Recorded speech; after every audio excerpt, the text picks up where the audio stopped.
With great power comes great responsibility. Compromise where you can. Where you can't, don't. Even if everyone is telling you that something wrong is something right, even if the whole world is telling you to move, it is your duty to plant yourself like a tree, look them in the eye and say, no, you move. Never step onto the battlefield of ideas unprepared. Before you enter the fray, you need a plan. And there's no better place to get one than right here on Tactics with host Caleb Colquitt. The Situation Room goes live now on News Radio 1440. Good evening, everybody, and thank you so much for being with us here on Tactics. I, of course, am your host, Caleb Colquitt. We are glad to have you with us, as we always are, regardless of how you're with us, whether you're watching through YouTube, Twitter, Facebook, Twitch. We're happy to have you here on this Tuesday. Guys, there's a lot going on in the world. There is so much going on in the world, and it feels overwhelming. I get it. I mean, right now, right here in the state of Alabama, we've got so much going on. I mean, just looking outside the state, in the country, we've got things like race riots going on. The coronavirus is still affecting our lives in several significant ways. There's states legalizing pedophilia. We're having that debate now, and there's a hurricane on the way. To be honest, I'm not even sure if I'm going to be able to finish this video, because if the hurricane, some of that strong wind does wind up hitting from that storm, we could go off the air at any second now. So there is so much going on right now. The end of the world is upon us. The moon has turned to blood. The mountains are melting. And I mean, it really does feel like an apocalypse. But despite all of this, despite everything that is going on, there is hope. And do you know why there's hope? Because it turns out, it was announced earlier today, that Montgomery is getting a Whataburger! Yes! So, it took 3 years that I've been on this campaign, on this great crusade to bring Whataburger and all of its deliciousness to the capital city. It was a hard-fought battle, but I just wanted to say to everybody, you're welcome. Because obviously the reason that they made this move, the reason that Whataburger Corporate decided to bring a Whataburger back to Montgomery, I know there was one here beforehand, and I didn't have anything to do with that one, but this one, that was all me. And so I just wanted to tell everybody that you're welcome. I hope you appreciate it. This is really my gift to you, Montgomery and the River region. This is going to be my legacy. You've got 2 wishes left, and if anyone needs me, I'll be in the lamp. So, that's it, Montgomery. It's been a good run, and I think my life is pretty much complete. I may just wrap up the show, and this will be my last episode, and, I'll see you on the flip side. But no, in all seriousness, the Whataburger announcement is really fantastic news for me. I've been doing this for a while. I actually put a petition out there, which I promoted on this show. So this has been something that, it's been a long time coming for me. It's been a while. And I really do, I'm really looking forward to eating Whataburger, and this is something that is a very, very big deal for me. You can check this out. This is the announcement that sort of brought the news to us. This is from the Montgomery Advertiser. You can see here that Montgomery Advertiser, Whataburger is to open a location in the spring, and by the way, this picture that they took is a picture of basically what the store is going to look like. Now, to be completely clear, they have chosen a design for the store. This is what it's going to look like. Now, personally, just personal preference, I kind of like the other design, kind of similar to the one that's in Clanton. That's the one that I like, that has kind of the teepee style thing, that has the arch up in the middle, that it almost kind of looks like the Whataburger logo, that you can see right over my shoulder there. It kind of looks like the logo where it has the big orange and it just goes up in the middle. That's a really cool looking building. It's very unique. I like that better. The one that they have there just looks too much like a Starbucks, and I don't care for that. But you know what? I don't freaking care, because we're going to have Whataburgers here in Montgomery. I don't have to drive to freaking Clanton to be able to get one. So I just ask that the people of Montgomery don't screw this up. So don't let Whataburger go out of business again. We have to be able to keep it here. This was and if anyone is wondering or doubting that I am the sole reason that Whataburger decided to come to the river region, I actually have proof. That's right, because that's what we do here at Tactics. We do our research. We don't say anything that cannot be substantiated through other claims. So here it goes. This is a quote from the vice president of real estate at Whataburger. This is actually from that same Montgomery Advertiser article. He says here, quote, "We've heard so many Whataburger fans here and are excited to open our newest restaurant in Montgomery in spring 2021. Whataburger Vice President of Real Estate James Turncoat," man, that's an unfortunate name. It sounds almost like Turncoat. Turncott said in a release, "We look forward to welcoming new neighbors to the Whataburger family and will share additional information as we get closer to opening." So no official date, just the spring. And no official location. They say that they're going to release those details later. But you saw that first part of that clip where he says that, I'll show it again just to reiterate my point. You can see here, he says, "We've heard from so many Whataburger fans here," which is basically just him saying, Caleb Colquitt on Tactics Radio, that's the reason that we're coming here, is because he made such a big deal about it and he kept nagging us about it, kept tagging us on Twitter telling us that we've got to come to the river region, and that is why we decided we've got to bring a Whataburger to Montgomery. So there you have it, Montgomery. You're welcome. There, I approved it. I mean, I don't see how you could read anything other than that Caleb Colquitt is the reason that we're coming to Montgomery out of that. So my only question is, where is it going to be? Selfishly, I'd love for it to be on Atlanta Highway right next to Faulkner University. I think that would get good traffic for the college students from Faulkner. But I kind of doubt that they're going to go with that because they already had a location on Atlanta Highway and that one didn't pan out so well. They also tried one in East Chase and it didn't work out in East Chase. Here's the thing. I think there actually a Whataburger could work out in East Chase, personally. It's just my own thoughts on it. I think that a location would totally work out in East Chase. The reason I don't think they're going to go that route is because they've already had one in East Chase and that building was just cursed. That building was like 3 or 4 different things in the span of about 6 or 7 years. And so it's not Whataburger that was unpopular in East Chase. It was just that building, just for that location was just a bad location inside East Chase. I think that if they put a Whataburger in the right place in East Chase, it would probably do very well. Could be wrong.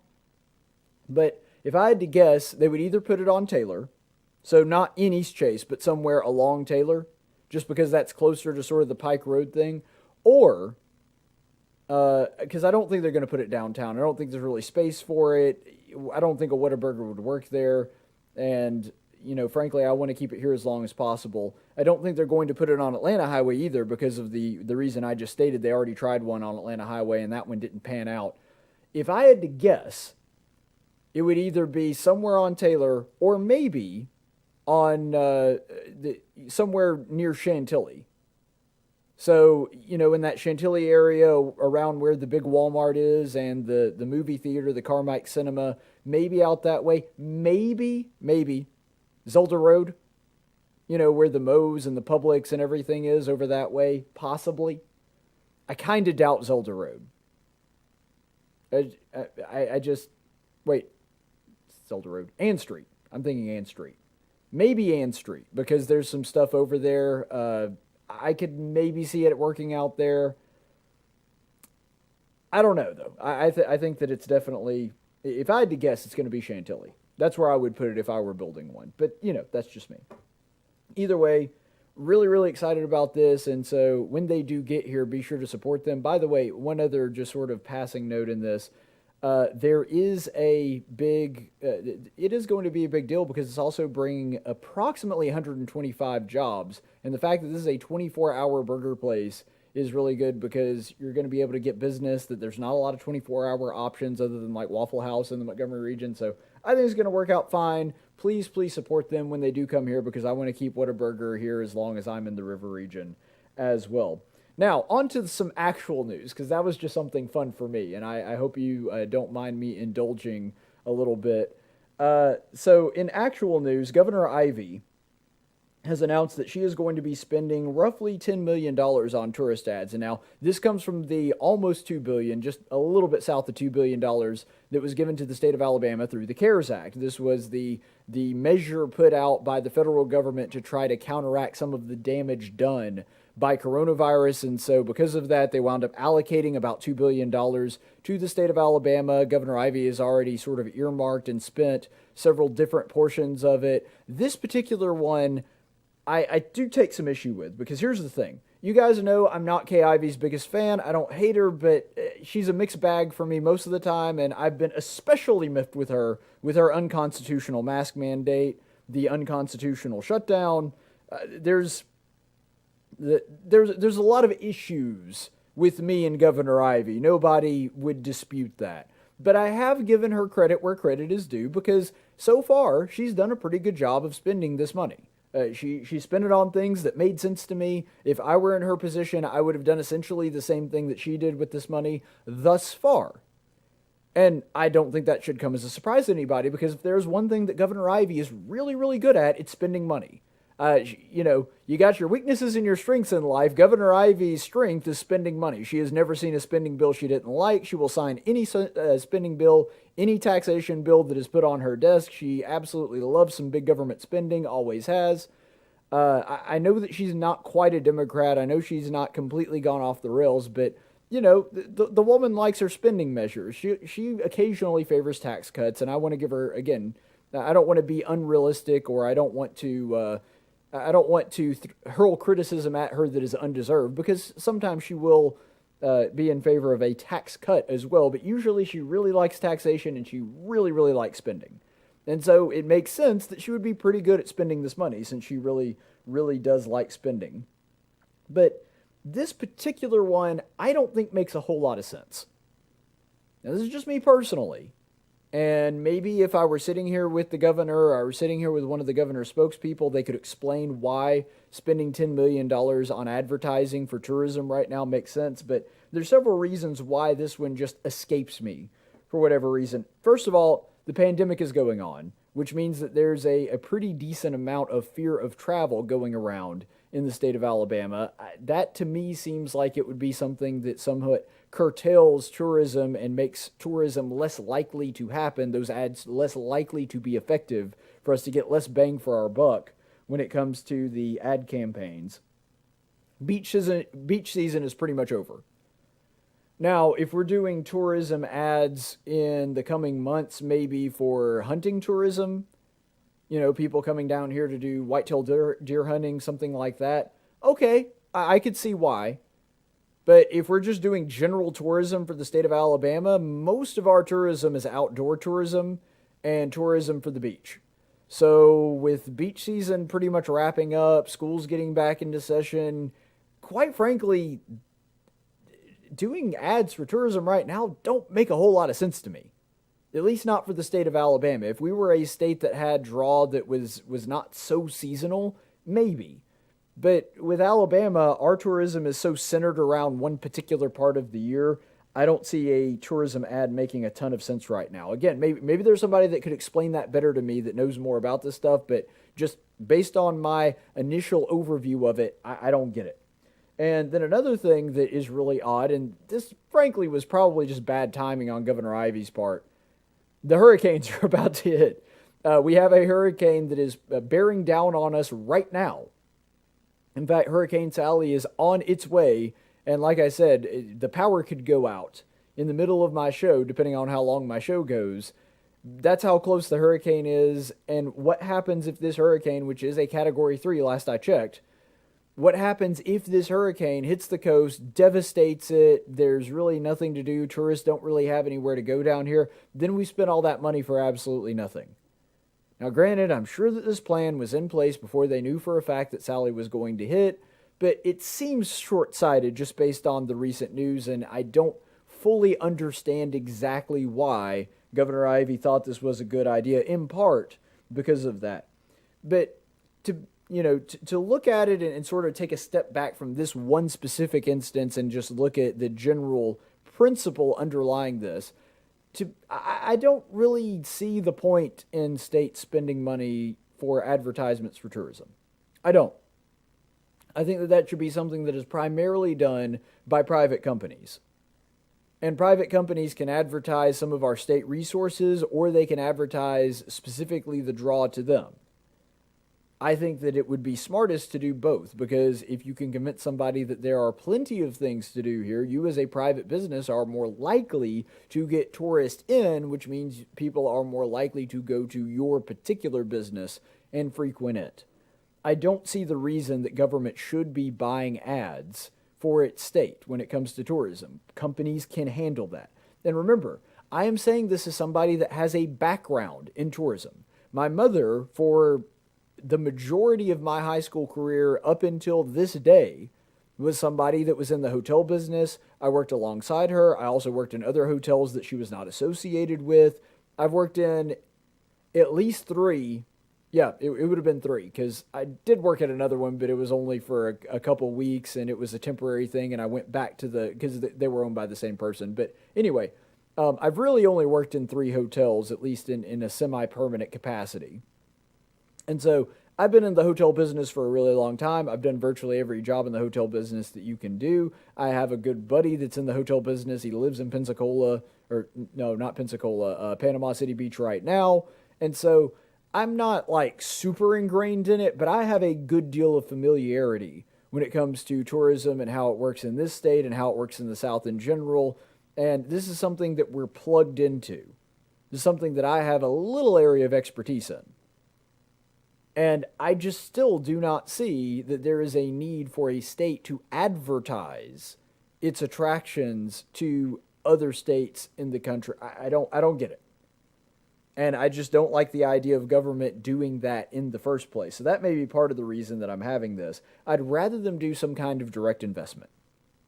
So, for example, if we're talking about something that is going to improve the infrastructure that will make it easier for tourists, okay, I'm fine with that.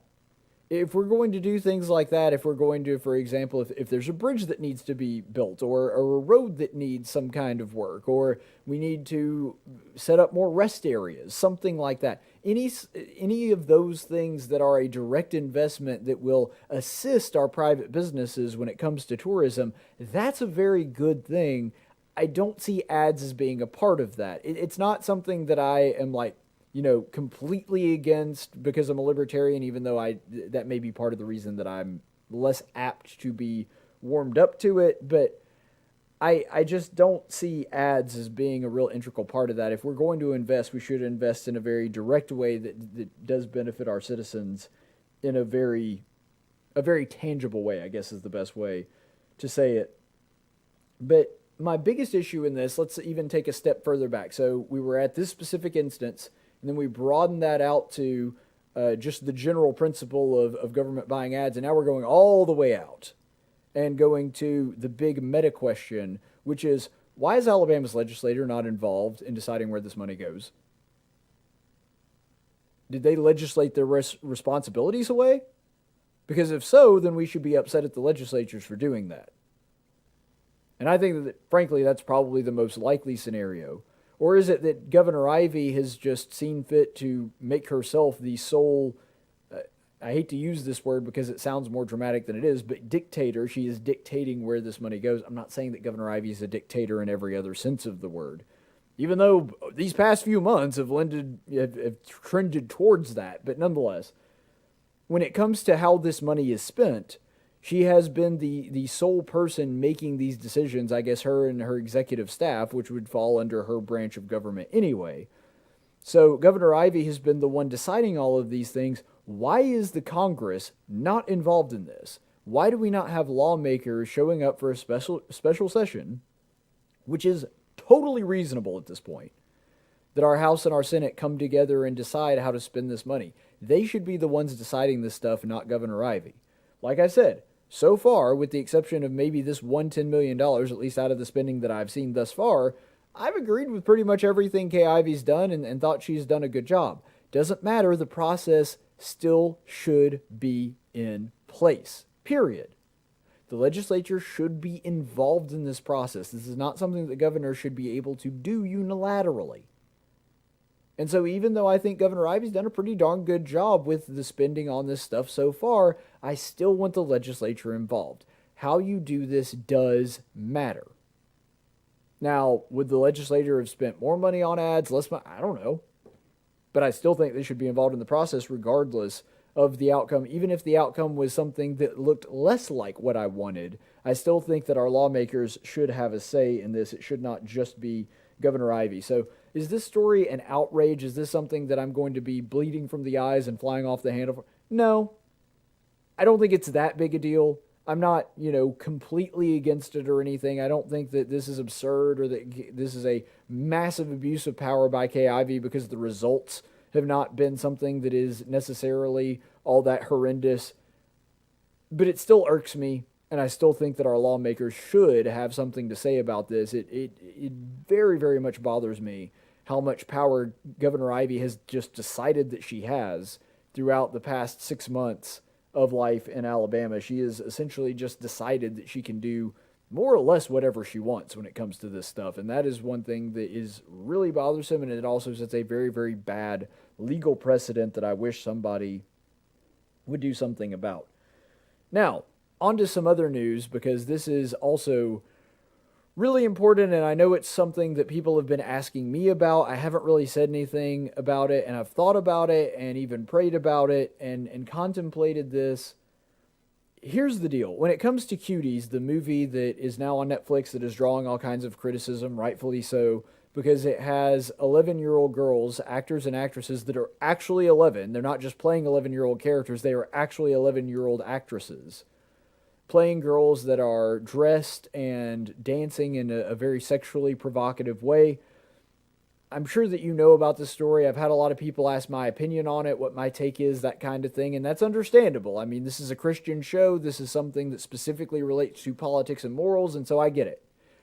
The reason I haven't commented on it so far is because I haven't seen it. And I've been debating back and forth in my own head, is it okay for me to do commentary on this thing even though I haven't seen it? And, of course, the logical answer to that I would normally do is anything that I don't want to comment on until I've seen it, I just watch it. That's my go-to answer. It's the reason that we play so many clips. It's the reason we play so many clips and try to play them, longer than most shows do to add the full context, because I want you to have the same reaction. Well, I don't want to react to something unless I've actually seen it. And this movie is the same way. My initial instinct is to not comment on anything that I have not watched myself, but I cannot bring myself to watch this movie for a couple of reasons. First of all, I canceled my Netflix subscription a long time ago. The whole gay Jesus thing and trying to boycott the state of Georgia over their heartbeat bill, like that, there was too much already going on with Netflix for me to hang on to it. Now, do I think you're a horrible person if you haven't canceled your Netflix so far? No, not necessarily. But I just looked at the content that was being put out, the kind of company that they were, the values that they stood for, and I was like, I can't continue to give my money to these people. That was my choice. I don't begrudge you if you made a different one. So that's the first reason that I haven't watched it, is I don't want to pay this company specifically so that I can watch this documentary that I believe it would be the only reason that I bought it. And so I don't want to do that. I guess I could borrow somebody else's Netflix and watch it, but I don't really favor doing that either. Asking someone, hey, can I borrow your Netflix account so I can watch the movie with, half-naked 11-year-old girls humping the floor? That's not a conversation I want to have with another person, and I think you can understand why. But even if that were not the case, even if I still had a Netflix account, I still had access to it, all of that, I still couldn't watch it because I've seen some really gruesome stuff in my time as a news person. I mean, I have watched terrorists behead a person with a knife, and not like a clean cut like you see in a guillotine in a movie. I mean like a rusty, jagged knife with the person squirming and seizuring and all of this stuff. I've seen some brutal, awful stuff. But I have to tell you, when it comes to disturbing, little kids are something that just kind of gets to me. And the idea that somebody would be going out there and exploiting these little girls, I don't think I can subject myself to watching that. I just can't. There are people out there that have, and they said that, it made them cringe and they didn't want to watch it, but they felt like they had to be able to comment on it. And so I totally respect the fact that they were able to do that if they were doing it specifically to offer a commentary. I know that I believe it was Crowder, Steven Crowder with The Blaze, that was saying that he watched it and he was looking over his shoulder the whole time thinking, is the FBI going to bust in here and arrest me for this? Because he said it's basically child porn and it was really, really hard for him to watch. He had to cut it off several times. And so there are people that have watched through this and have offered commentary on it. I can't really, to some degree, I feel like I can't really offer a full commentary on it just because I was not able to watch it. But the newest piece of news in this particular story is that the director, Maya Mona Ducour, I believe is the way to pronounce her name. It's French and there's like 19 unnecessary vowels in it. So, I mean, you've seen LSU fans, if it's a French word, it has 19 unnecessary letters in it that are silent or combined with another one to make a completely different sound. Nothing in the French language makes sense. And I'm saying that as an English-speaking person. Nothing in our language makes sense either. But with them, they just have a whole bunch of unnecessary letters and vowels in their words for no reason. Anyway, so she's the director, and she actually has said that it was intended as a commentary on the hypersexualization of really young people, and that it should not be viewed as trying to create some kind of softcore child porn or whatever, that it was specifically intended to act as a foil, as a commentary to that, and try to say that actually us over-sexualizing our children is a bad thing.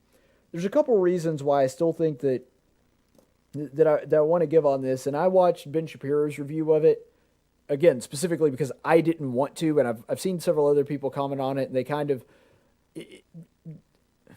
They don't necessarily give all the nuance that Ben Shapiro does, because Ben Shapiro does a great job of breaking down all of this. But he does say that it is completely legitimate, based on the content that he saw, that it was an attempt at commentary.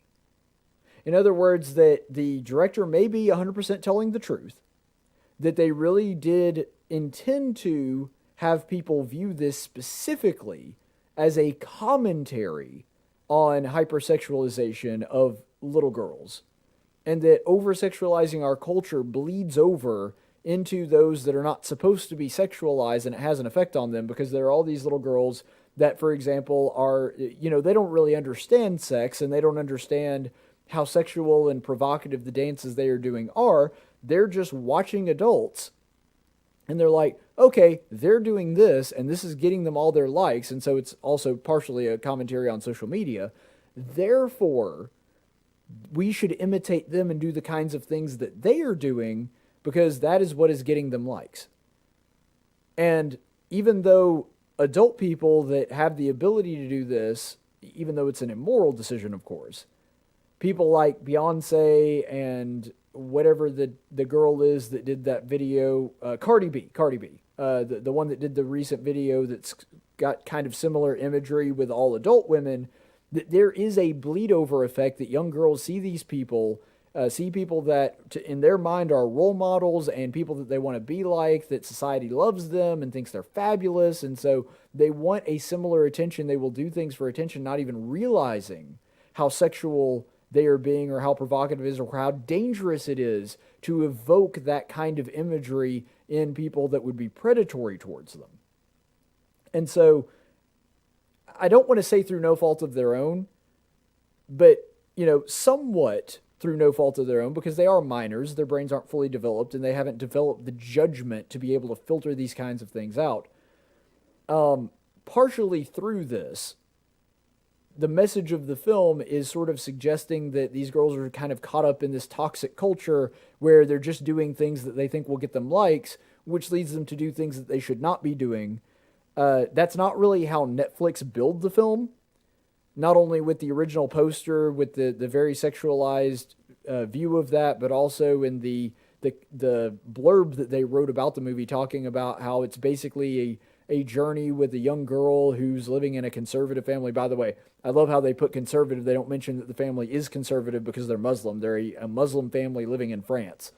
But they refer to it as a conservative, and so they basically talk about it like, oh, these poor repressed girls are just living in a super conservative home where the parents are ogres and they don't let them do anything, and so the girls just break free and express themselves. That's how Netflix billed the film. But the film itself, at least according to Ben Shapiro's commentary on it, it really doesn't take that direction. I mean, yes, all of that happens, but the message sort of at the end of it is that they realized that they had made a mistake, that they were sexualizing themselves and didn't realize that what they were doing was kind of horrifying, and the adults sort of rush in and try to stop them. And so, based on what he was saying, the message of the film is slightly different than the way it was billed and marketed by Netflix. So that means that we can look at this and say that there are several things that we can look at that can all be true at the same time. First, Netflix specifically did try to market this as, hey, here's these super hypersexualized young girls here for your viewing pleasure, even though that wasn't the way that the movie originally intended it. The second thing is that just because this thing may actually really be a legitimate attempt at commentary, that the director really was trying to send out a message that hypersexualizing children is a bad thing. But here's the third thing, and this is the thing that really makes all the difference in this story. The third thing is that just because it is a commentary does not mean that it is not in and of itself, by its own nature and what it shows, incredibly provocative and exploitative of these little girls. So, good intention is not a license to do whatever you want. There are lots of things that were well-intended that yielded bad results, and that the good-intended people, though they had no malicious intent in their heart, should have known better. I mean, there is a myriad of examples of this throughout history. For example, Mao Zedong and his Great Leap Forward. Now, I think that Mao Zedong was a horrible tyrant that was primarily concerned with his own power, but you could at least make the case, even though I think that it's wrong, you could make the case that he was well-intended in his Great Leap Forward. Now, that wound up systematically starving millions of people, to which after about 2 years of trying it, he finally goes, yeah, maybe that wasn't such a great idea.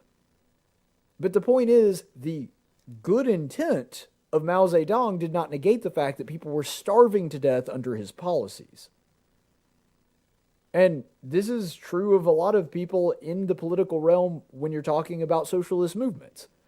They really do intend good things. They really do think that they're helping people. They really do think that people will be better off if their policies are intended. Doesn't matter. No amount of good intention will negate the fact that people can die as a result of socialism, and 100,000 of them did in the 20th century.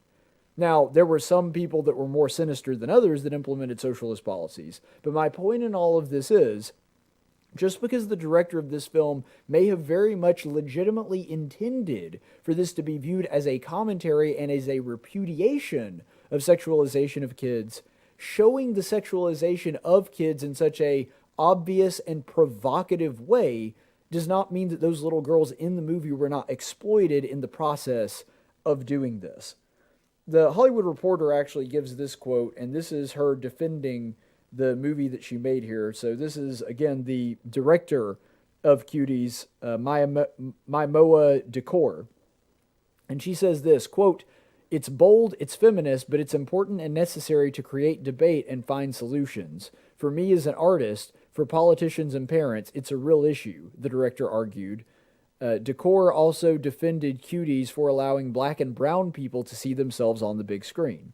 "It's important to see someone like you on screen and to grow up with a lot of possibilities. So, of course, diversity and inclusion have to be keys to progress our cinema," she argued. So, a lot to unpack there, but a couple of things.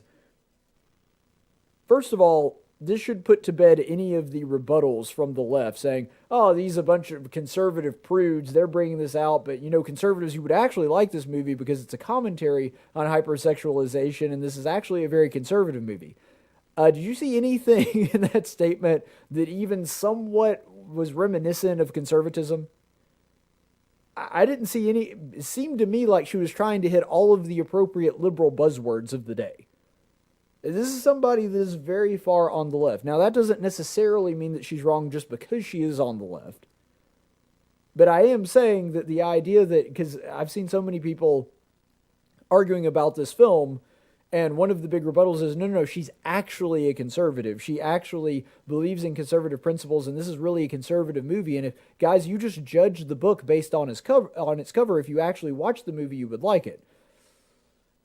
Yeah, that's going to be a harder sell, considering that she kind of revealed herself to be very much in the whole affirmative action camp, and is very concerned about it being feminist.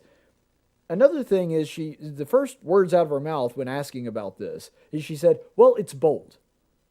Yeah, well, lots of things are bold. Bold is not necessarily good. Bold can be good. We are commanded in the scripture to be bold when professing the gospel of Christ. That is certainly an example of how boldness can be good. I pray for boldness on a very regular basis because it's something that sometimes I struggle with. I know that's hard to believe, me being a radio host, but really it is. It's something that I have to pray for.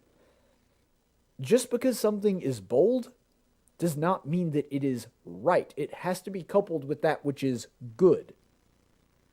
Lots of people have done very bold things, and it wound up being really terrible. For example, if you're and we're going to get into this in a second, unfortunately, with California's new law, if you are a 40, 50-year-old man, and you start trying to romance a 14-year-old, that's bold. Not a good thing. And so, this whole thing, well, it's very bold. That's not a point in its favor. You're not really addressing the core issue that everybody is talking about here. The second part of this is, I think she is correct in the sense that it is feminist. When she says that it's a feminist movie, I don't disagree with that. I think that she's 100% right on that, because if you're talking about, now, classical feminism, no, it's the exact opposite of classical feminism. But if we're talking about fourth wave feminism, the modern idea of feminism, I think that she's actually 100% on the mark when she says that it is feminist. Because remember that the only virtue in modern day feminism is that both people give their consent, and basically it's okay to act like a whore as long as it's, something that you're choosing and you're in control of. As long as it's not the man that's getting something out of it, as long as it's not the man that is in control of this. This is one of the craziest things that I've ever seen. Somehow men convince feminists that it was empowering to have lots of sex with men without any kind of commitment. I never will understand how they made that sales pitch. I don't get it. But somehow that is what modern feminists believe, and there were men on the left that convince women that somehow this is a very healthy, empowering thing for them to do. I'll never understand that to my dying day. But if that is at the core of your belief system, you could see how a bunch of 11-year-olds basically imitating sex on a stage for the enjoyment of middle-aged men in the audience would be a very empowering thing. If that is your virtue, if doing whatever gets you attention and makes you feel as though you are, the center of everybody's focus, if that is something that is empowering to you, if you think of that as empowering, then of course this movie would be feminist, because it puts that front and center, and it says not only should women do this, they should do it at the youngest possible age, even before they are physically, emotionally, or mentally ready to engage in said activities that they are sort of emulating here. And then the other part of this is that when you're looking at this, the diversity statement, I'm not going to spend a lot of time on this because that's just sort of an afterthought, but when you were talking about how it's really important for black and brown people to see themselves on screen and to know that they can do anything, I don't have a problem with black actors and actresses, black characters, no issue with that whatsoever. Some of my favorite movies feature that. Some of my favorite characters in movies happen to be a black person. Morgan Freeman, I would kill to have that man's voice. I could go down the list, but I don't feel like I'm not going to subject myself to trying to prove that I really believe that. But nonetheless, just for the sake of time, we're going to skip over all of that. If you can only see yourself in a character in a story that happens to share your race, then you're a racist. I know that that's not comfortable. I know that that's not something that a lot of people are going to want to hear. But if you are only able to relate to or see yourself in the shoes of or aspire to be the person in a story that shares your race and you just can't see it with somebody outside of your race, then you're the racist. Also, it's really weird for her to act as though this is like the very first time that there's ever been a black person in a movie. Like, it's been going on for a really, really long time. This is not a recent development. If anything, if you look at the demographics, minorities, black people, Hispanics, are actually overrepresented in the movie industry, at least on screen. And so statistically, they actually have an overrepresentation. Now, I don't care. I'm fine with them being overrepresented. And for the towns that these movies are made in, you know, your Hollywoods, your LAs, it's probably a more accurate representation of the population as a whole than it is the American population, because of course other areas in the country are just simply not as diverse because they're not all large urban centers on the West Coast, which is closer to other countries than the Heartland, for example. And so that's perfectly okay. I don't have a problem with that, but I am a little annoyed by the idea, and this is something that the Oscars recently did, changing their parameters for, you have to have a quota of a certain amount of people to be able to be considered for Best Picture, for example. I don't understand how they're acting as though this is some kind of thing that is still an issue. That, all of a sudden we just now have started having black people in movies. No, it's been going on for freaking ever. And if you are incapable of seeing yourself in the role of somebody that doesn't share your race, legitimately, you may be a racist because of that. I mean, there's lots of fantastic black characters in comic books that I really like, really relate to. Luke Cage, for example. I really love Luke Cage. Out of all the Green Lanterns, the one that I relate to the most, the one that I like the most, the one that I think is the most heroic out of all of them is Jon Stewart, who's a black guy and a former Marine. That guy kicks butt, and he's by far my favorite Green Lantern. It's not even close. Hal Jordan is a bore fest. You see, that's the thing. There's a white Green Lantern and a black Green Lantern. I see a lot more of myself in and can relate more to the black Green Lantern because of his choices and the person he is, not because of the color of his skin. I didn't automatically gravitate to or relate to Hal Jordan just because he happens to be the white Green Lantern. I don't understand why people automatically think that that is the case. But to the greater point, sometimes satire really makes a point better than you could make through some kind of explanation.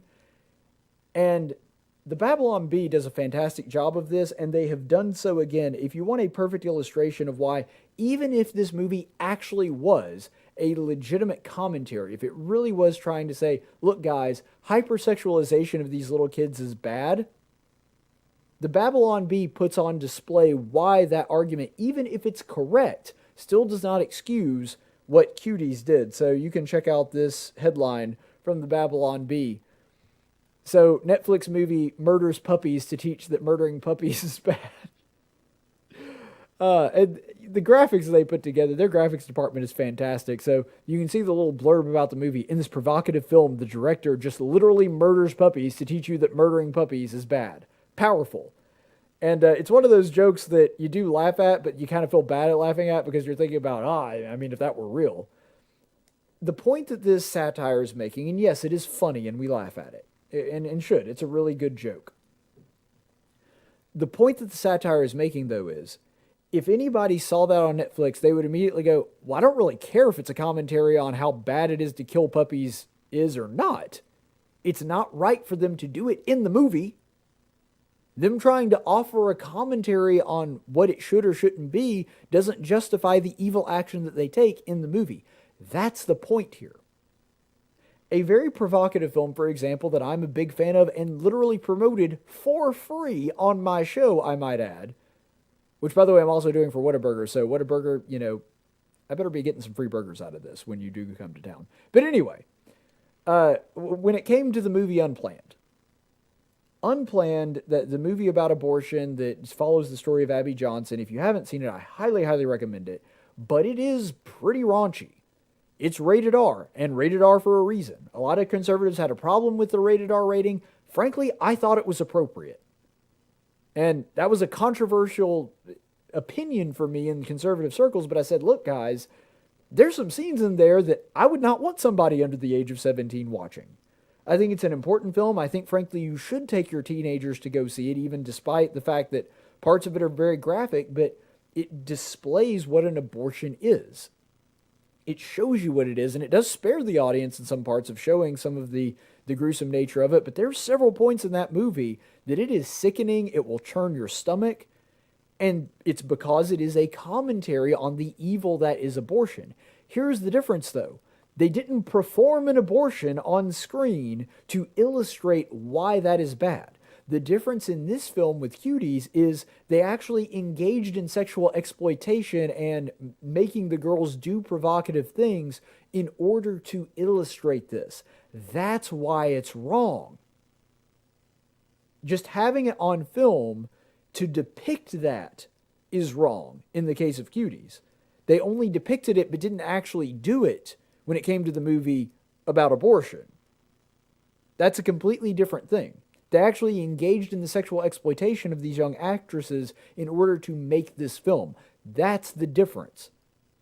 Because when you have a cameraman, or camerawoman, I don't know, but either way, it still wasn't right to do. When you have a grown cameraman taking a camera and having to zoom in on the crotch of an 11-year-old, which does happen in this movie, you have way crossed the line.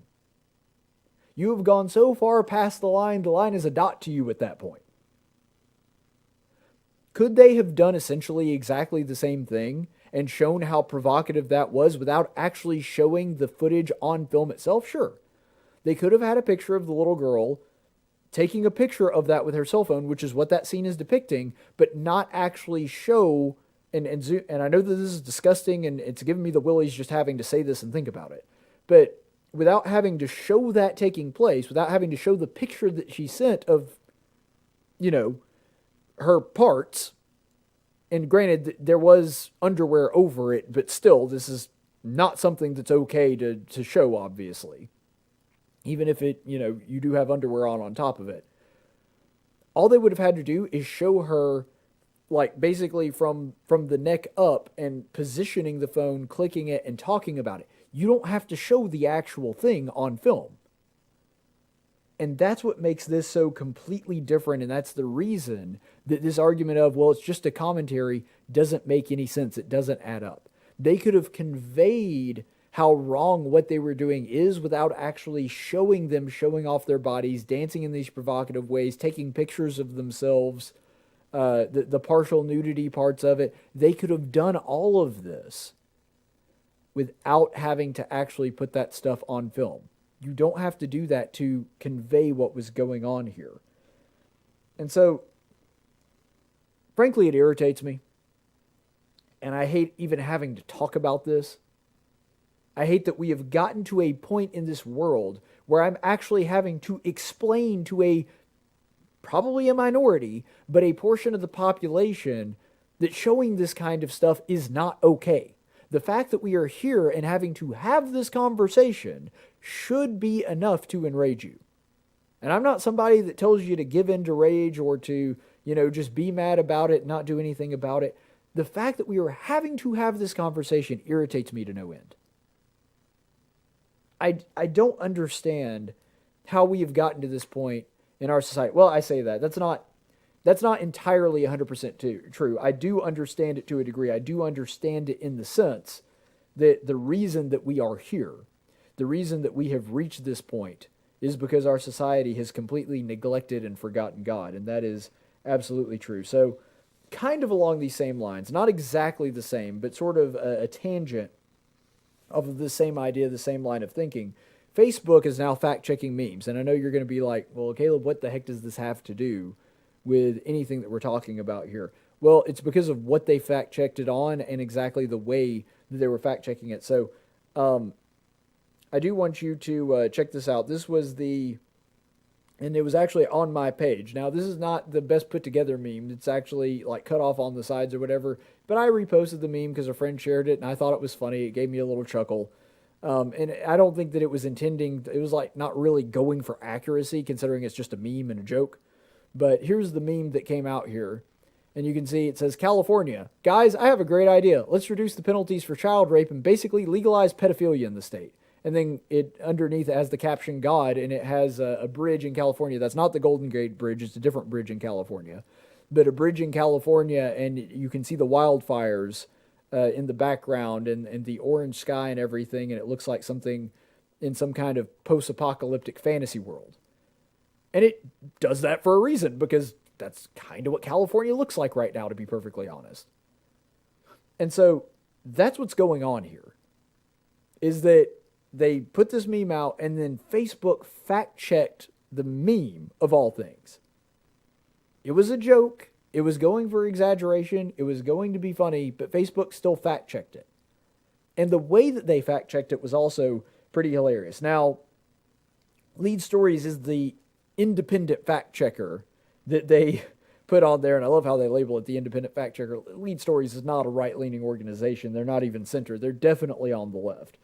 But they're the ones that checked it, and to be fair, they did label it as partially true. They didn't say that there was no truth to it. They didn't say it was complete fake news and made up. They said, okay, it's partially true. There's aspects of what it's saying that are correct. But it turns out the fact-checker actually wasn't fact-checking that meme. It was fact-checking a completely different meme that was kind of speaking on the same topic. And so a lot of the commentary, when I went to the link and actually looked at the fact-checker, turns out a whole lot of the stuff that they were saying were wrong about the meme never claimed, because it was fact-checking a completely different meme that claimed something else. It claimed that pedophilia is essentially legal in the state of California now, that there are no penalties for it, and it's not illegal.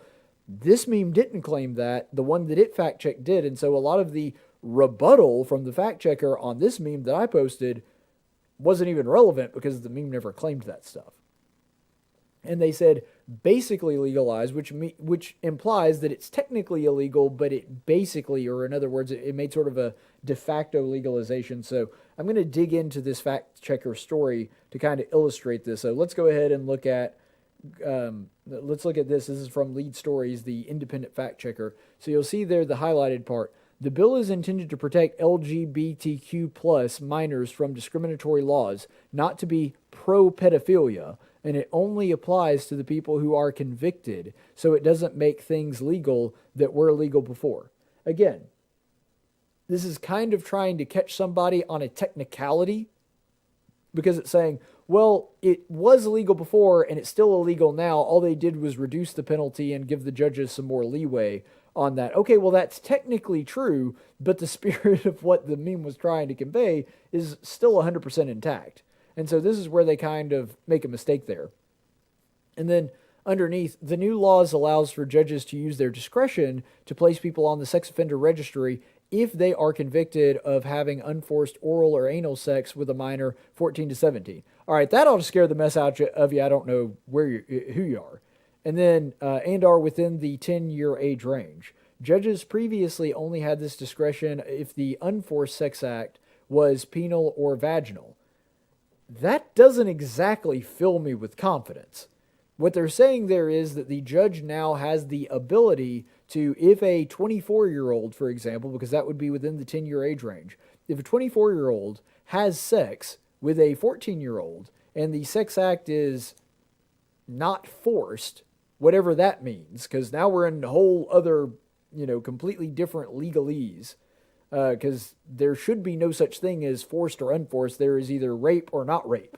That's it. And if you're having sex with a minor, that's rape. Period. End of discussion. No exceptions. If you are having sex with someone who has not reached the age of majority, the age of consent, then you are raping that person. Doesn't matter if they agreed with it. Doesn't matter if they initiated it and they wanted it and they begged you to do that. It's still rape. And this is the thing that they are missing here. Because this is a common issue with leftism. You'll notice at the very beginning of that, and we actually alluded to this a little bit in what we were just talking about, they said, well, the intent was not to be pro-pedophilia. The intent was to end discrimination against gay minors. Well, first of all, the gay minors are not being discriminated against, but we'll get to that in a second. Okay, intent and effect are two completely different things. Like I just gave the example with Mao Zedong, somebody that was, may have had good intentions, but still systematically starved 2 million people. It's still a thing that happened. So the problem with leftism is they are incapable, seemingly, of separating what something was intended to do and what it actually did. For example, Lyndon Baines Johnson and the Great Society, all the affirmative action things, all of the welfare programs, did it end poverty? No. We're here 50 years later, about the same rates of poverty. All that money, all the effort, all the bureaucracy that was added to the federal government, here we are, decades later, still poor people. But see, it made them feel good, and the intention was to end poverty, ergo it was a good policy. We see this very commonly with other policies when it comes to, for example, gun control. Well, every statistic known to man shows that gun control does not have an effect on gun crime. It does not lessen the amount of people that are killed by guns through malicious intent every year. You don't have an increase or a decrease in gun homicides. The overall homicide rate is unaffected. So even if people don't have guns, they use some kind of other weapon to kill people if they have that intention to kill. And another thing, too, when it comes to protecting women, the number one factor, the number one difference in a rape that is attempted and a rape that is completed, in other words, they actually are able to complete the rape with the woman, the number one factor is she armed or is she not armed? That takes it from a 2% chance if she's completely unarmed, has nothing on her. That takes it from almost a 50% chance of that rape being completed and the man being able to sexually violate her to a 2% chance of it being completed if she has a firearm on her. But that doesn't matter because it feels wrong to a leftist to allow people to just have guns. And so because it feels wrong, they go with their feelings as opposed to what is actually effective, what actually does some kind of good. And this is the reason that they can look at stuff like this, that they can look at this bill and say, yeah, but the intention was good. Yeah, but it still basically legalized pedophilia, and I care a lot more about the effect than I do the intention. That's what I care about. And that's a difference between the right and the left in general. It's not wrong for the fact checkers to point out that it is still technically illegal. Again, this particular meme never claimed that it was now legalized completely. It said it's basically legal. In other words, saying that, it's still technically against the law, but, you can do it and you don't really face a penalty. But it's okay to point out that on a technicality, it's not 100% right. That's not something that I begrudge the fact checker on. But here's the thing. A lack of enforcement or a disproportional punishment for the crime, that leads to de facto legality. So let's say, for example, the penalty for murder were a $20 fine. Okay, well, murder's still technically illegal, but there's an awful lot of people like, $20 to be able to off somebody? Yeah, I'll take that. Be a really terrible, evil person. But the point is, if that were the punishment for that, there would be some people like, yeah, it's worth $20 to get that person out of my life. I want that person dead, for whatever reason, whatever their motivation may be, they'd say, yeah, worth it. And so, yeah, it wouldn't technically be legal, but it would totally be legal. That's the issue that is being dealt with here. Nobody is claiming that, according to the state of the state of California, that this is now technically a legal action. What they are saying is that if you decriminalize it to the point that there's not really a severe enough punishment for this, then you're going to have people just going ahead and doing it anyway and saying, you know what, it's worth it to be able to get what I want. It's worth, dealing with the legal problems. That's the kind of issue that we're really dealing with here. And so they're not wrong to point out that this meme gets it, at least suggests that it's technically not illegal, but getting them on a technicality is not really the spirit of the meme anyway, and that's not really the important issue underlying, meme aside, what the real issue underlying all of this is. And by the way, this is from that same story, just going a little further down. This is a quote from one of the lawmakers. The bill was introduced to, quote, indiscrimination against young people engaged in voluntary sexual activity by allowing the judge to have discretion to sentence a person to be entered on the sex offenders registry. Kate Stewart, Senator Scott Wiener's spokesperson, told Lead Stories. Wiener sponsored the bill. Wiener sponsored the bill along with Los Angeles County District Attorney's Office and the organization Equality California. we don't want to criminalize teens or LGBTQ teens if sex is consensual and with the appropriate age range. We are introducing pantry parity on all types to be created equally. I'm sorry, that was my screen was acting weird. But anyway, so I guess the liberals really do think that you're that stupid. That as long as they're saying, well, it's supposed to end some kind of discrimination, it's going to be about equality. Yeah, but you're still giving license for pedophiles to do it with young people as long as the young person says that it's okay. You're still basically saying that there's nothing wrong with that we're going to let the judge decide as to whether or not that's something that you should actually wind up on the sex offenders list so that that person can go out and molest and rape another person without the people in the neighborhood even knowing about it. That's what you're saying there. But if they couch it in these terms, well, it's supposed to end discrimination. They think that people are dumb enough to not see what they're actually doing. Well, I could say a whole bunch of things are about ending discrimination, even though this has nothing to do with that. I don't care if they're gay or straight. If they have sex with a minor, it's rape. And they should go to prison, and they should be put on the list. End of story. And another thing, too, they try to say, well, it's voluntary sex. If the person can't give consent, it's not voluntary. Again, like I said before, doesn't matter if they ask you, they initiate the whole thing. You have sex with a minor, it's rape. Period. End of discussion. No exceptions. The left has this instinct to constantly decriminalize things. And on this, on most things I don't understand why, but on this one I really don't understand why.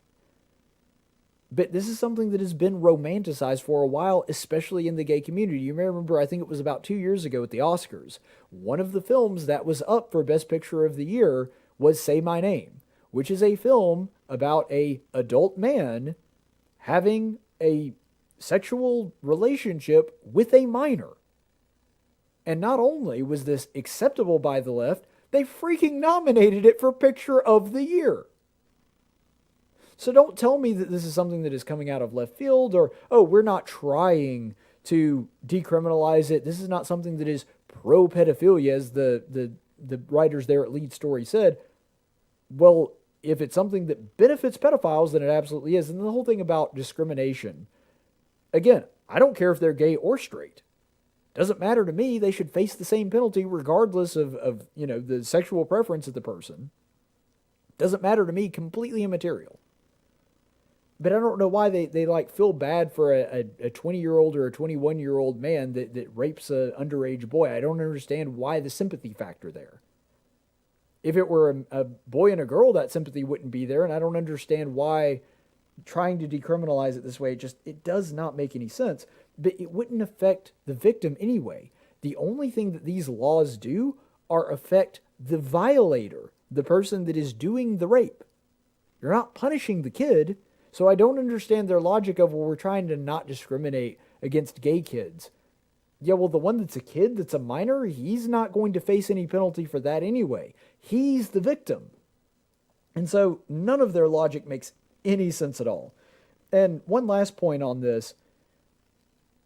There is no such thing as consensual sex with a minor, but this is the logical outgrowth of the leftist ideology that the only thing that matters is consent. That no matter who you are, what age you are, the only thing that matters in sex is consent. When they tried to decouple sex from marriage, they had to draw the line somewhere, and the only line that they could think of to draw was at consent. But now they're trying to take that away because they're saying, well, you can consent younger than you actually used to be able to, that even under the age of consent that you should be allowed to do that. They've tried to remove all morality away from the realm of sex, and this is the logical outcome of that. That as long as you're okay with it, that as long as two people are all right with it, that, basically anything goes. There is no such thing as an appropriate age, to quote the senator, for a minor to have sex. Again, none of the math makes sense here. If you're a 15-year-old, and you're having, and there's a person that is raping you that's 25, why is it okay for the 25-year-old to do it, but not okay for the 35 or the 45-year-old to do it? Why is there a difference there? Why the 10 age range? That doesn't make any sense. I don't understand the rationale here. If it's wrong for a 25-year-old to do it, it would also be wrong for a 35-year-old to do it, and vice versa. Age does not change the morality, or in this case, the legality of what we're discussing here. But this whole thing has been, like I said, romantic for years, and I think that that's really the reason that this is going on. But going back to the overall thing where we started with the whole fact check thing, how many people actually read these fact checks? Honest question, how many people do you think actually read these fact checks, that go through them and look at them and read the nuance and tell that the fact check is BS and it's not even correcting the meme that it's supposed to be fact checking, that it's actually trying to fact check a completely different meme that popped up somewhere else on Facebook? I'm guessing it's really, really low. What Facebook is hoping happens here is that people are scrolling through their news feed who don't know any better. They see a headline or they see a meme and they go, huh, well, that's really, really bad. Oh, wait, there's a fact check on this. Okay, it must not be true. Because that's the maximum amount of cerebral power that the average person puts into reading their newsfeed on Facebook. And so all they're trying to do is things that make their side look bad, they slap a fact check on it, and then the person reads it and assumes, oh, it's just completely made up, it's not real. Facebook is counting on that. They are counting on the average person just going through their news feed and just dismissing anything that has the fact check logo on it, because let's be honest, the average person is just not going to spend enough time to research this kind of stuff like I do and actually dig into it. But just as a general rule, fact check aside, it's a bad idea to get your news from memes. That is a bad overall policy to have. As a general rule, just don't get your news from memes. It's not a good look. It doesn't help you. I'm just telling you this for your own good, and I've tried to make sure that I don't fall into this trap either. Don't get your news from memes. If you do see a news story, check with an actual news site, check with an actual source that you trust, or even one that you don't trust, just to get some of the facts, and then check another one that disagrees with it. That's fine too. But don't just get your news from memes. I can't tell you the number of people, conservative and liberal, that believe things that are completely untrue, not even close to true, but they believe it because they saw it on a meme somewhere. And I know, because I know the meme that they're talking about when they reference it. I'm like, no, that didn't happen. So I don't like the idea of Facebook trying to be the arbiters of truth and fact-checking memes. In fact, I think that this alone would mean that they are no longer a social media platform. They're actually a news publisher. But even that aside, it's still a bad idea on a personal level for you to get your news from memes. It's just not a good look. Don't do it. I'm telling you that right now. All right, so we're going to take a quick break. We'll be back in just a minute on Tactics.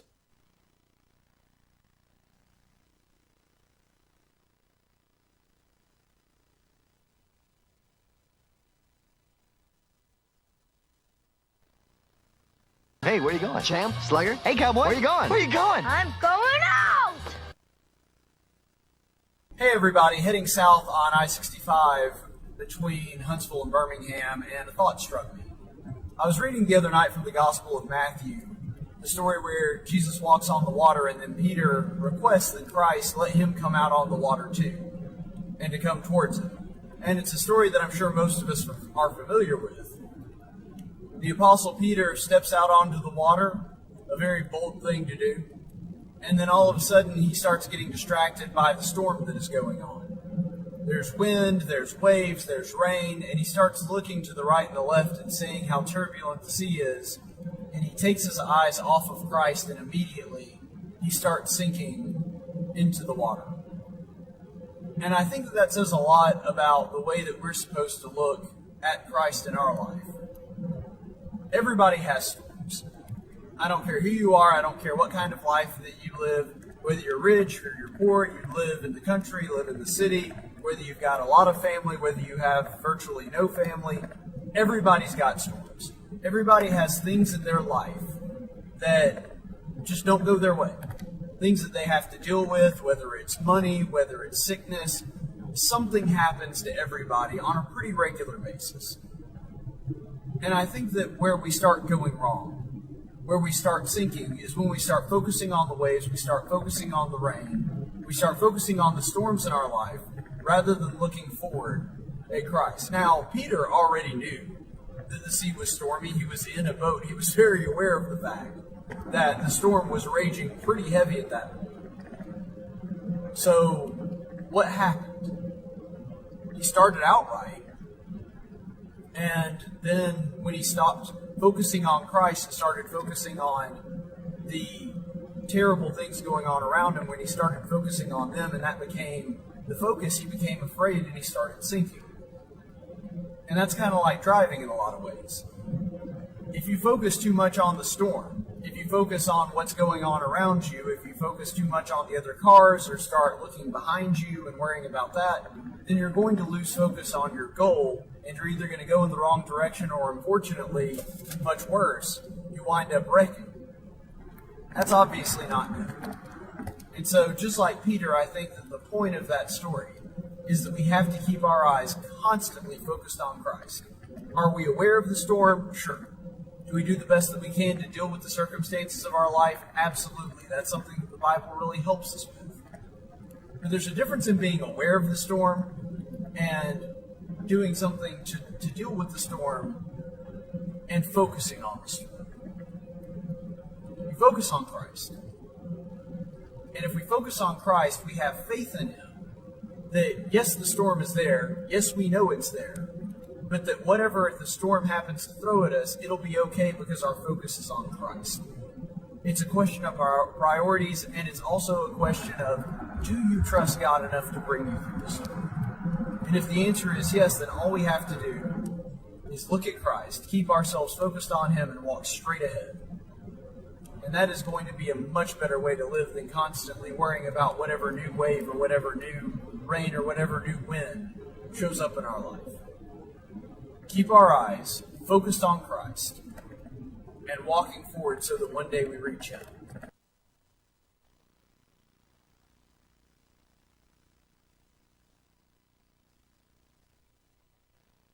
No, you messed it up. You're stupid.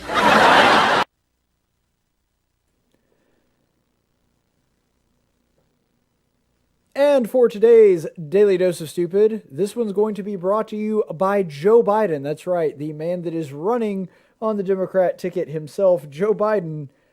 He called Trump a climate arsonist, which I found hilarious on a number of levels, but we'll just go ahead and dive right into this when check out this clip of Joe Biden speaking the other day. Floods and droughts across the Midwest, the fury of climate change everywhere, all this year and right now. Donald Trump's climate denial may not have caused these fires and record floods and record hurricanes, but if he gets a second term, these hellish events will continue to become more common, more devastating, and more deadly. Wildfires are burning the suburbs in the West. Floods are wiping out suburban neighborhoods in the Midwest. Hurricanes are imperiling suburban life along our coast. If we have 4 more years of Trump's climate denial, how many suburbs will be burned in wildfires? How many suburban neighborhoods will have been flooded out? How many suburbs will have been blown away in superstorms?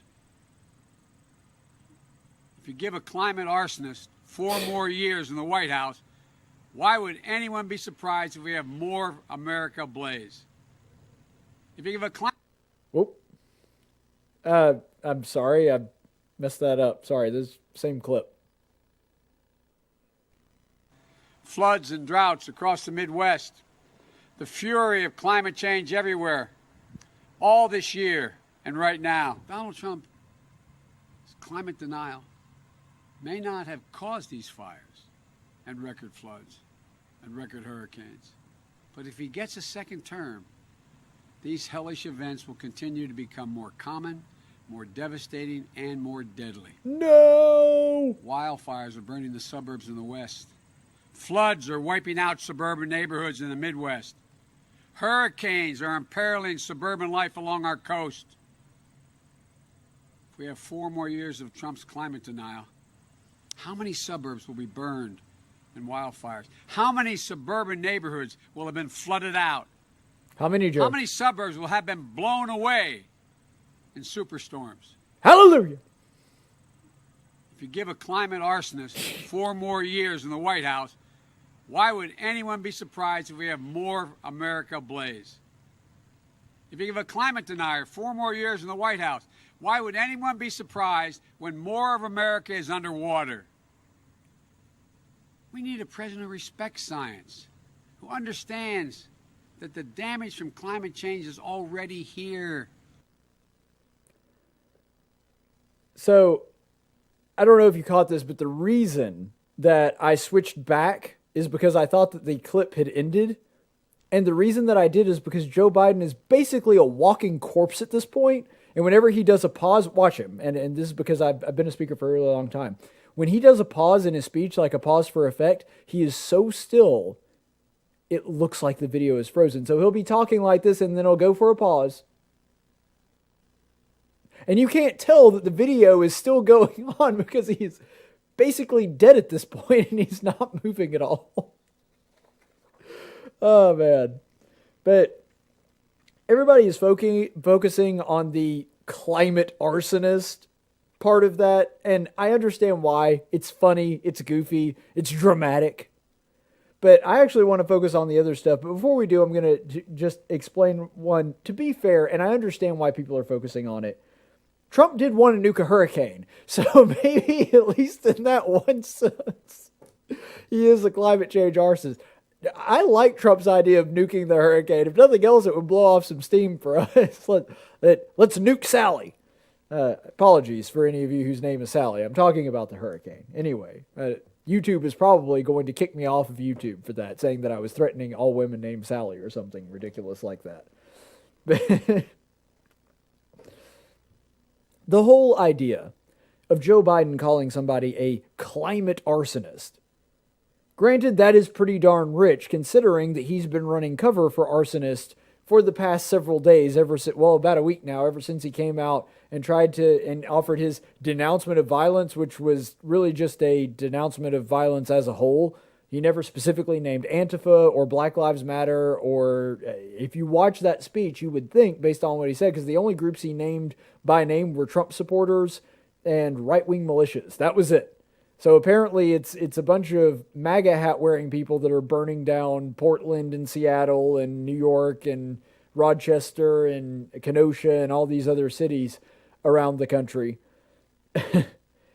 But nonetheless, getting off of that, it's hilarious that a guy that is actually supporting, and people inside his campaign, by the way, egged on by his VP candidate Kamala Harris, are actually bailing arsonists out of jail so that they can presumably go out and commit more arson. And he's calling Donald Trump a climate change arsonist. Yeah, if I were Joe, I wouldn't bring up arsonist right now, especially since your campaign is seen as supporting them and being okay with rioting and looting and arson. It's kind of like, there's a certain thing that if you have a perception in politics, whether it's real or not, you don't bring up things that will remind other people of that thing. So just one quick example of this. If you were, for example, Bill Clinton, it would have been a really bad look for Bill Clinton to talk about somebody lying about something that they did while in the Oval Office.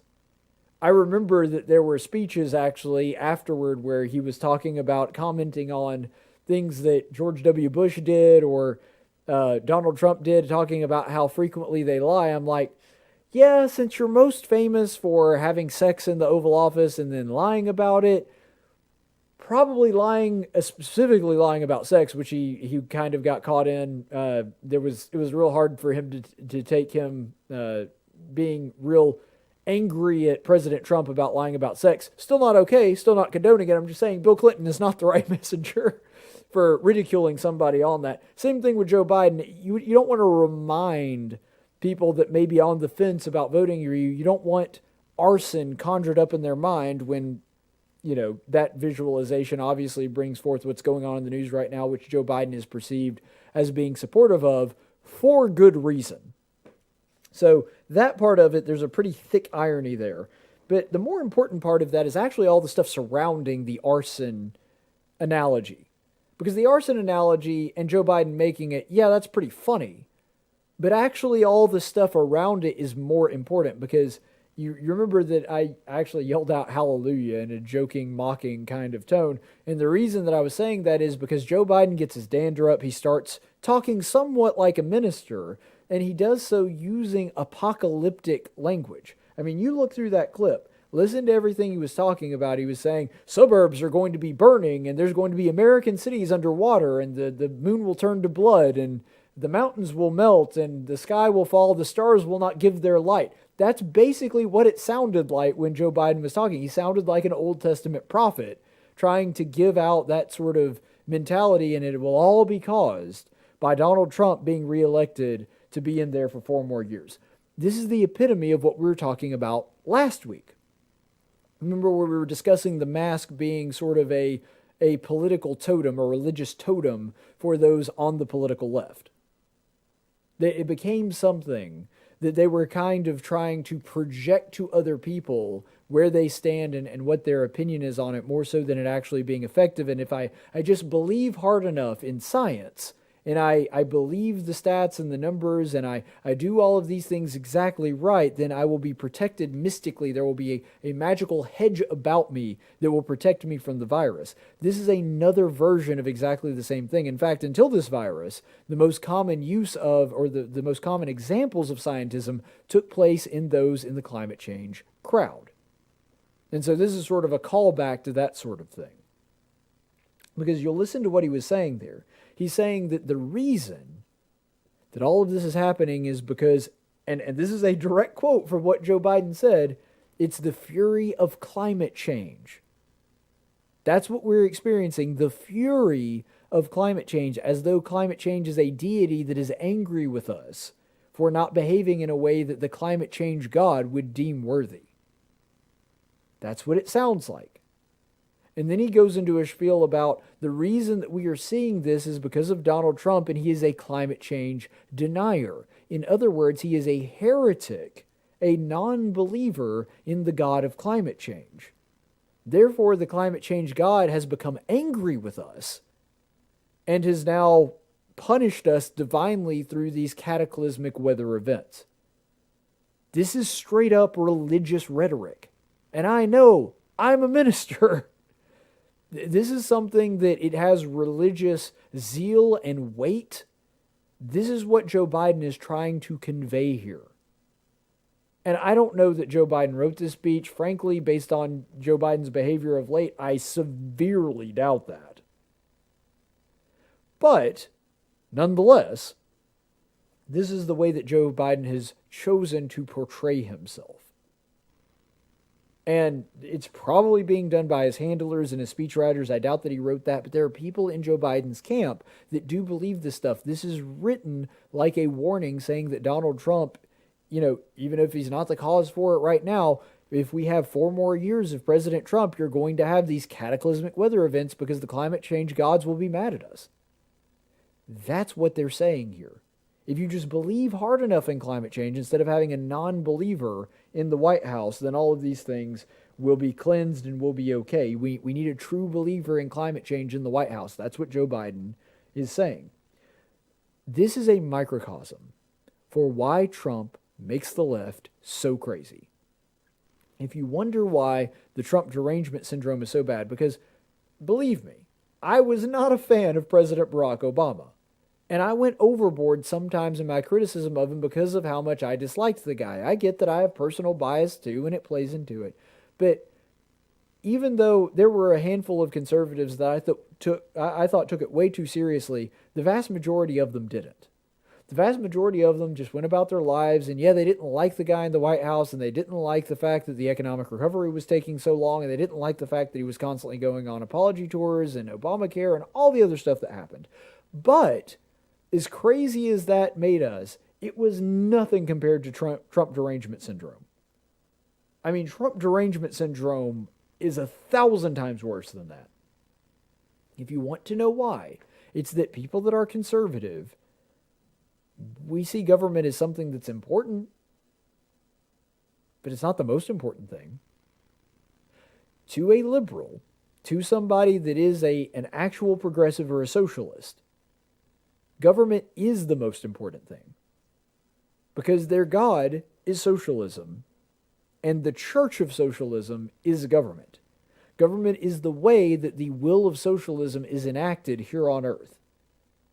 I'm telling you, socialism is a secular religion. It is, I mean, it doesn't have religion in the sense that, well, it does have mysticism actually, but in all of the classical ideas of what a religion is, they've got all of it. And this is going back to that. This is sort of the idea of scientism, because instead of science being a method and something that we can study and observe, and sometimes it's right, sometimes it's wrong, sometimes it has to be adjusted, scientism is this magical, perfect MacGuffin that can always solve our problems if we just believe in it hard enough. That's not how this works.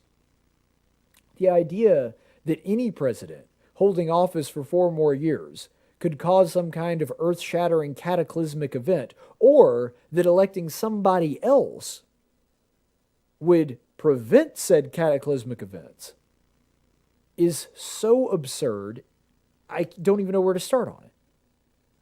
Because when you're talking about even the most hardcore believers in the climate change apocalypse saying, well, if we do all these things, then it might cause the temperature to go up 0.4 degrees Celsius less in the span of 100 years than it would otherwise. Well, electing one president of one country is not going to change that. Not one iota.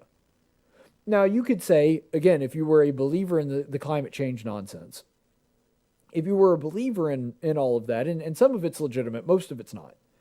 But even if you were 100% a climate change alarmist that believed this is going to cause the world to end, even their scientists are saying that it would have to take place over every single country, and it would have to take place over the next 100 years. President Trump being elected is not going to cause cataclysmic events, and having Joe Biden in the White House, or, more realistically, Kamala Harris, that would not do anything to stop these events if they are already in motion. There is nothing that any president could do, even if they completely eliminated fossil fuels for the next 4 years. We had no electricity, no power, no cars, nothing. We used no energy. We were completely green. We emitted 0 carbon emissions for the next 4 years. Still wouldn't have a big enough impact to change the weather in such a short amount of time, even according to their own scientists. It's a process that would take decades, not election cycles. And so it's so absurd that they have bought into this god of collectivism, and they worship at the altar of government because to them, that is the ultimate. And that's why Trump drives them so crazy. Let's say you were a Catholic. Let's say you were a Catholic, and all of a sudden, the next person that becomes Pope, the leader of your church, is a man that is a ardent, radical, militant atheist that hates Catholicism, thinks that it's wrong, thinks that it's stupid, thinks that the Catholic Church has been really more of a force for evil in the world than it has been for good. That'd drive you crazy, wouldn't it? I mean, you would absolutely be pulling your hair out thinking, how on earth could this man be the Pope? How could this be the guy leading the Catholic Church? It doesn't make any sense. Let's say you're some kind of Protestant. Because in most Protestant denominations, at least the ones that I've had some connection with, which granted is limited, in most of the Protestant denominations that I've had interactions with, they kind of think of the pastor as being the leader of the church. So let's say that your local pastor even, or maybe if you're one of the more organized religions like Episcopal or Methodist, one of those that actually does have some kind of superstructure, that the leader of your church was somebody that didn't believe in the tenets of your denomination, was an atheist, didn't believe in God, didn't believe in Christ, that would drive you absolutely up a wall to think that that person is sitting in that post. That's what Trump is to these people.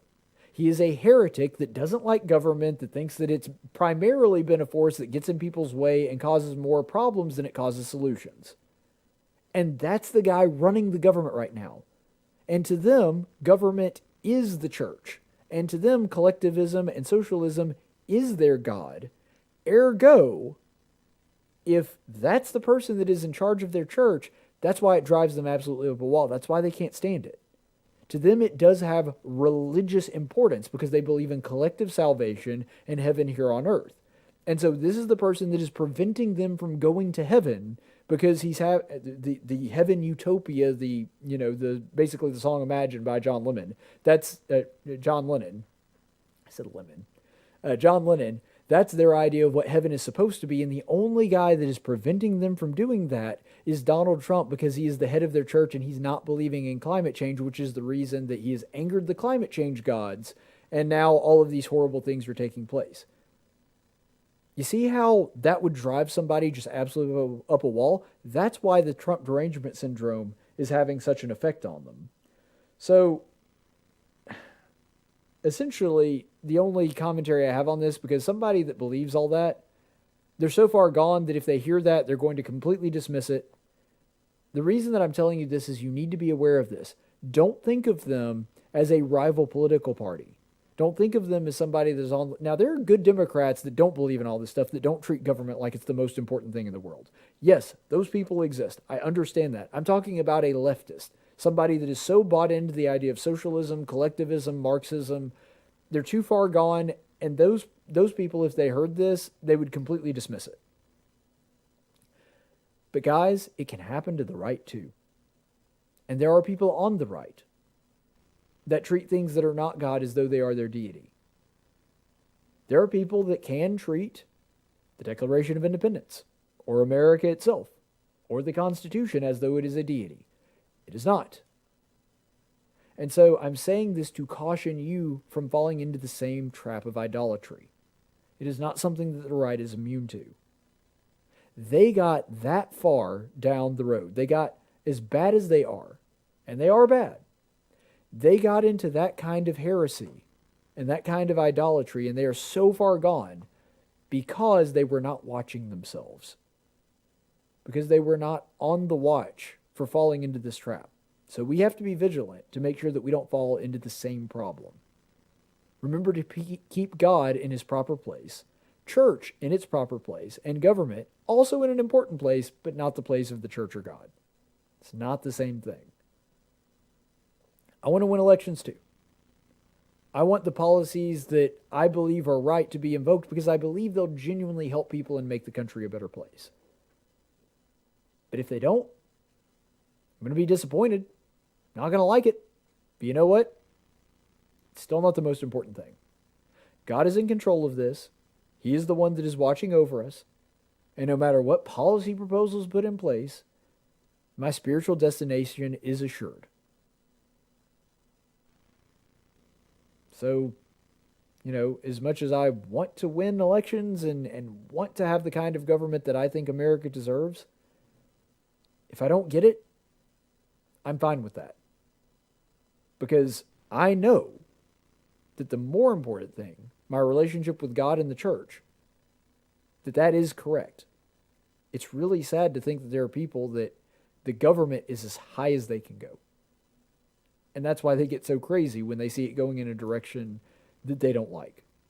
So let's go ahead and get into the chaplain's report. In 1775, the Continental Congress created the Chaplain Corps. Under the command of General George Washington, each soldier was required to attend worship service every Sunday. While other armies advanced on their feet, Washington's troops advanced on their knees. It's time for the Chaplain's Report with Caleb Colquitt on tactics. The Chaplain's Report today is going to be continuing our series in 1 Samuel. And primarily what you need to know about this passage is it's directly after the one that we just covered. So David has come to camp. He has seen Goliath. He has seen Goliath out there taunting and making fun of Israel, making fun of Israel's land, Israel's people, Israel's army, Israel's God. He is out there taunting Israel and daring anyone to come up to stop him. And he has essentially cowered the entire Israeli army into backing down and refusing to challenge him because of how scared they are of this giant. And that's where we come into this story right now in 1 Samuel 17, verses 28 through 30, where he says, "Now Eliab, his oldest brother, heard when he spoke to the men, and Eliab's anger burned against David. And he said, 'Why have you come down? And with whom have you left those few sheep in the wilderness? I know your insolence and the wickedness of your heart, for you have come down in order to see the battle.' But David said, 'What have I done now? Was it not just a question?' Then he turned away from him to another, and said the same thing, and the people answered the same thing as before." So you'll remember the passage directly before this, all Samuel says is, who's this Philistine that is defying the armies of God, and why has nobody gone to challenge him? That's essentially all he said. And Eliab, his oldest brother, says, who are you to be asking these questions? Who are you to be saying this? And why aren't you off in the field tending your sheep? Head back to take care of the sheep. You're an insolent little brother. I know that you're doing this because you don't have good intentions. You just snuck down here to watch the battle, and now you're here to criticize us? Really? Like you've been doing something all that important? You need to head back to the fields and hang out with your sheep. Eliab, I'm sure, was probably a pretty good big brother, but right now he's not. And there's a couple of reasons why. First of all, there are two possible reactions to what David said in the last passage that we looked at last week. One reaction is the one that, would be ideal. All the other men sitting around see this young boy, probably 13, 14-ish, something like that.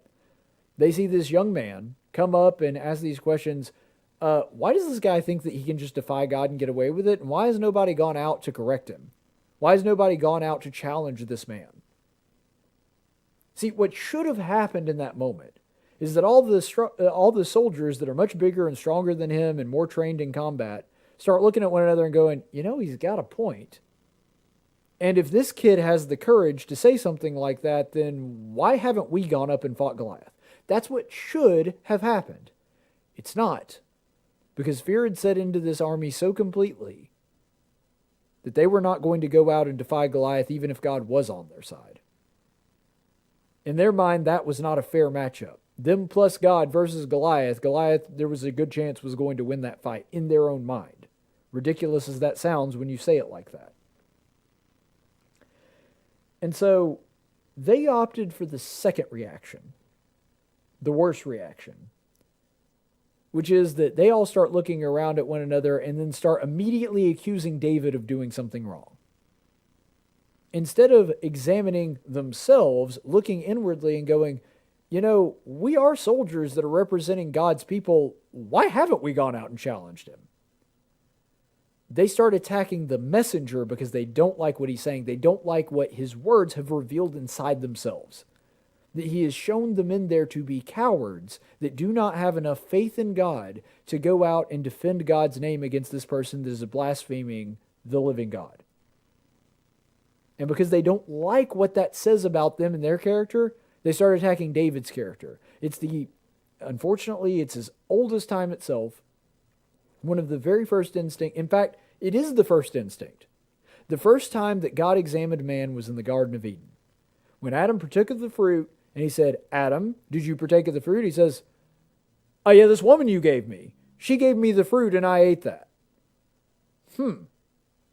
First thing he did was start blaming somebody else. The second that he was being examined by God, and that examination didn't go well, it showed a shortcoming in Adam, a character flaw, something that Adam was not proud of. The first thing he did is start talking about how bad somebody else was. Exactly the same thing happens with Eliab. Eliab all of a sudden is revealed to be a coward.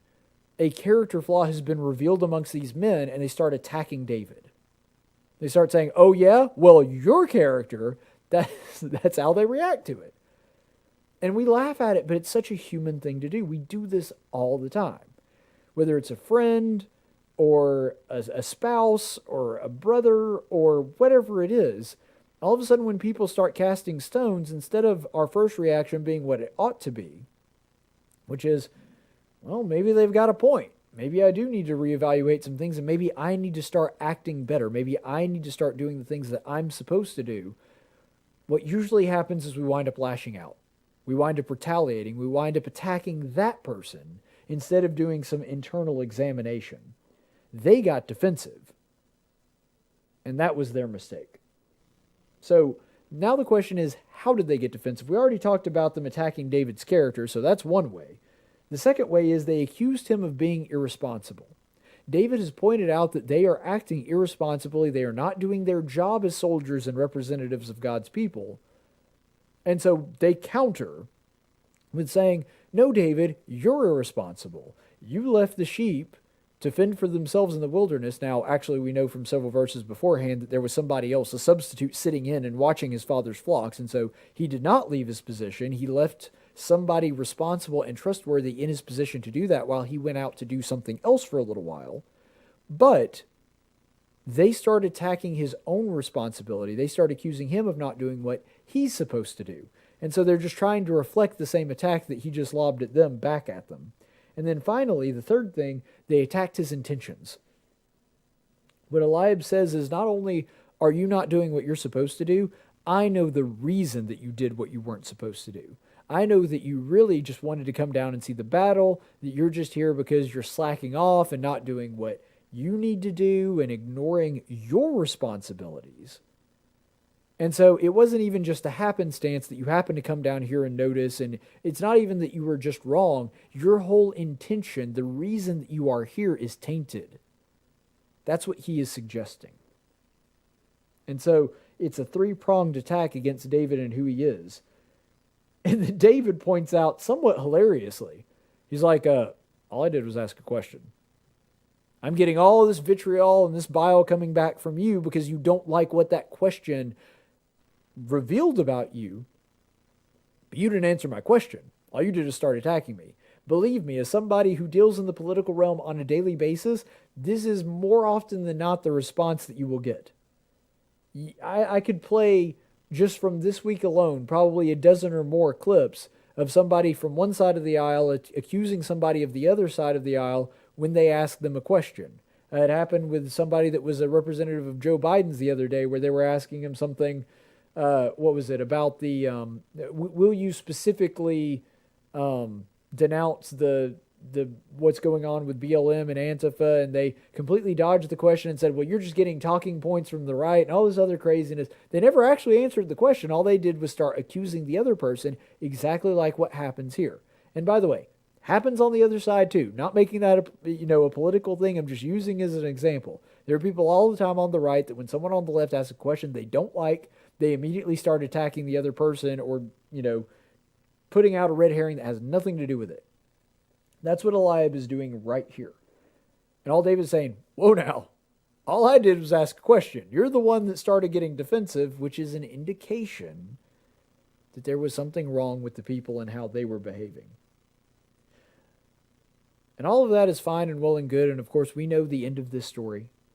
We know that it all winds up working out for David, that it was actually David that showed courage and not the other men. But let's put all that aside for a second. What does that mean for us? What does it mean for us when we start getting questions we don't like? How do we react? Do we think of it as a time to do some self-reflection? To look at ourselves and go, yeah, maybe there's some things I'm not doing right. Maybe there's some things I need to work on. Maybe there's some things in my life that I need to do some course correction on. Or do, when that question reveals something in our own mind that we know is not flattering, start lashing out at the messenger, lashing out at the person that questioned it? Because to be honest, the vast majority of the people that aren't believers, that are atheists, that have seen the scripture, they know what the scripture says, but have rejected it, 9 times out of 10, that's the reason. They're having exactly the same reaction that Eliab had to David. Because the scripture, it's not about making us feel good. It's not about the prosperity gospel. It does challenge us, which means that it challenges us to ask very, very difficult questions of ourselves. That it tells us things that we have to ask, do I really love my enemy? Am I reacting in a way that Jesus would approve to people even when they don't treat me well? Am I really sacrificing on a daily basis things to help improve the kingdom? Am I really spreading the gospel of Jesus? Am I really living a sin-free lifestyle? Am I turning away from evil and clinging to that which is good? I mean, I could go all night about these different questions that the Bible requires of those that adhere to it. Ask. But there's a lot of people that as soon as they hear that question, they think, well, there must be something wrong with the Bible. There must be something wrong with God. The whole thing must be corrupt. It must be evil. It must not be reliable. There's 1,000 different excuses. But I would say 90, probably 99% of the time, when somebody does that rejection, it's because the Bible asked a question that they didn't like. Because it required something of them that they did not want to admit to. Sometimes it's just that people don't want to give something up. And most of the time, that's because the Bible pointed out an immorality that they have in their life. Or maybe not even necessarily an immorality, just something that is a moral teaching that is good that they aren't doing. Sort of a sin of omission. And that makes them feel self-conscious. It gives them some cognitive dissonance, and they want to toss that away and say that there's something wrong with that question being asked rather than answer the question themselves. If we are living the way that Jesus Christ taught us to, we will not be afraid of questions. Think about it this way. Was there ever a question that Jesus was afraid of anywhere in the gospel? No, there is not. There are some he refused to answer because they were bad questions. But there was never one that he was afraid of. And there's only one question I can even think of that he didn't answer, and he answered it by pointing out their own problems. Because it was the intent behind the question, not the question itself. But if we are living the way that we're supposed to, we shouldn't be afraid of questions. We shouldn't be afraid of self-examination, even when it turns out that there are things in our life that are unflattering. That's something that we should actually be thankful for, because it teaches us to live more like God wants us to. Stay the course, friends. Tactics is a production of News Radio 1440 and Cumulus Media Montgomery. Opinions expressed on this program are those of the host and do not necessarily reflect the opinions of Cumulus Media or our business partners. Graphics by Jessica Dawson. Video production by Jackson Dean. Broadcast studio provided by Faulkner University. Location studio provided by the Dalraida Church of Christ. Copyright 2020.